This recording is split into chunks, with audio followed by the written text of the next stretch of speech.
ഞാനിപ്പോൾ എൻ്റെ കോട്ടയത്ത് കല്ലറ വീട്ടിൽ നിൽക്കുന്ന പോലെയുള്ള ഒരു പ്രതീതിയാണ് ഇപ്പോൾ. മമ്മിയേ,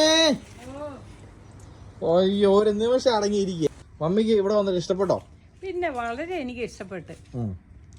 ഇഷ്ടപ്പെടാനുള്ള കാരണം എന്നാ? നമ്മുടെ നാട്ടിലെ പോലെയുള്ള ഒരു കാലാവസ്ഥയും മഴയുണ്ട്. അത് തന്നെ നമുക്ക് നല്ല മഴയുണ്ട്, വെയിലുണ്ട്, നല്ല കാലാവസ്ഥ.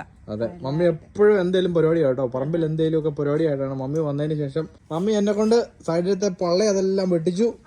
2 മരമൊക്കെ സൈഡിൽ നിൽപ്പുണ്ടായിരുന്നു, അതെല്ലാം വെട്ടിയിട്ട് മമ്മി എന്നെ കൊണ്ട് കണ്ടോ നമ്മളിത് ചേന കുഴിച്ചു വെച്ചിരിക്കുന്നതാണ്. മമ്മി പറഞ്ഞ ഓണമൊക്കെ വരുന്നതിന് മുമ്പ് നമുക്ക് ചേന പറിക്കണം എന്ന്. ചേന ഇതാണ് നമ്മുടെ നാരക നമ്മൾ ബഡ് ചെയ്തിരിക്കുന്നത് കേട്ടോ. അതെ, നമ്മുടെ ഏത്തക്കൊല മൂത്ത് വരുന്നുണ്ട്, വെട്ടാറായി. പിന്നെ ദേ നമ്മുടെ കരിയാപ്പ് കാര്യങ്ങൾ. പിന്നെ ദേ നമ്മുടെ അടുത്ത കൊല വരുന്നുണ്ട് കേട്ടോ. വാഴ 1 കൊലയുണ്ട്, 2 കൊലയുണ്ട്, ഇനി 3ാമത്തെ കൊല ഇവിടെയുണ്ട്. ഒരു കുഞ്ഞു കൊലയാണ് കേട്ടോ. അതാണ് സംഭവം. ദേ കണ്ടോ, മരമൊക്കെ വെട്ടി പോയപ്പോഴത്തേക്കും ഇന്നലെ തന്നെ മമ്മി എന്നെ കൊണ്ട് പ്ലാവ് വെപ്പിച്ചു. അത് കൂടാതെ മമ്മിയുടെ ആഗ്രഹം പോലെ ഒരു മാവും കൂടെ നമ്മുടെ വീടിൻ്റെ ഫ്രണ്ടിൽ തന്നെ നമ്മളൊരു മാവും വെച്ചു കേട്ടോ. പെട്ടെന്ന് കായ്ക്കുന്ന കേട്ടോ, അടിപൊളി. അപ്പം മമ്മി ഹാപ്പിയാണല്ലേ? മീ ഹാപ്പിയാ.